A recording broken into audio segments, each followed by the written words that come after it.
السلام عليكم ورحمة الله وبركاته. طبعا احنا بقالنا كام ساعة كده كل الناس مخضوضة في مصر من حادثة طريق الواحات اللي حصلت لأحد بناتنا، بنتين حصلت لهم حادثة على طريق الواحات.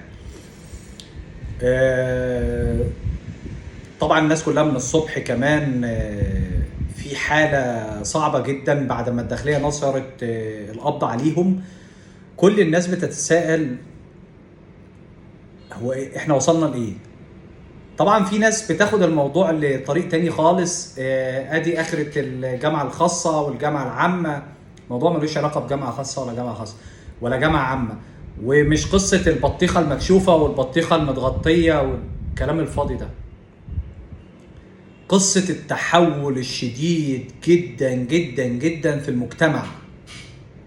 انت كنت بتمشي جنب جيرانك البنات وولاد منطقتك، بتحميهم وتقف وراهم وتبقى ظهرهم وسندهم، وكذلك مصر كلها.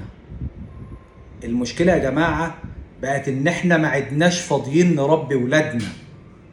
المشكلة ان انا مهتم ان انا اطلع ابني دكتور وانا ما ربيتوش. انت متخيل ان واحد منهم في تانية كلية طب، ده هتأتمنه على المريض ازاي؟ والتاني سياسة واقتصاد. انت فاهم يعني ايه سياسة واقتصاد؟ يعني ده ممكن يبقى في يوم من الايام من القادة اللي بتقود البلد. انا هأتمنه على البلد ازاي؟ قبل ما تحاسبوا الولاد دما، تعالوا اقفوا هنا، حاسب نفسك وحضرتك حاسبي نفسك، وقبل ما تنتقدي شوفي حال ولادك اخباره ايه. يا استاذ انت بتقعد مع ولادك قد ايه؟ اصلا انا شغال عشان اجيب لهم الفلوس. ماشي، ما انت جبت لهم الفلوس وجبت لهم العربيات ودخلت لهم جامعة خاصة، بس للأسف ضيعوا كل حاجة. تربية يا جماعة. الجماعة اللي قائمين على الإعلام، انتوا السبب في اللي بيحصل ده. انتوا اللي وصلتونا للمهزلة اللي احنا فيها. احنا كنا بنقول انتشار البلطجة، بقت البلطجة من المتعلمين. ما عدناش عارفين البلطجة جاية منين. لا واحد قاعد في الشارع بلطجي، ولا واحد في كلية قمة. دايما كنت بقول القمة هي الأخلاق، القمة هي التربية. ممكن يبقى دكتور بس مش محترم، ممكن يبقى شخص بسيط. كل الأجيال اللي فاتت والأبهات كلها ناس بسيطة وأمهات بسيطة، بس طلعت مننا ناس محترمين.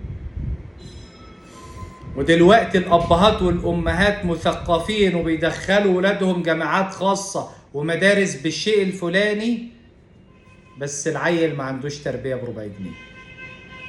المشكلة في التربية.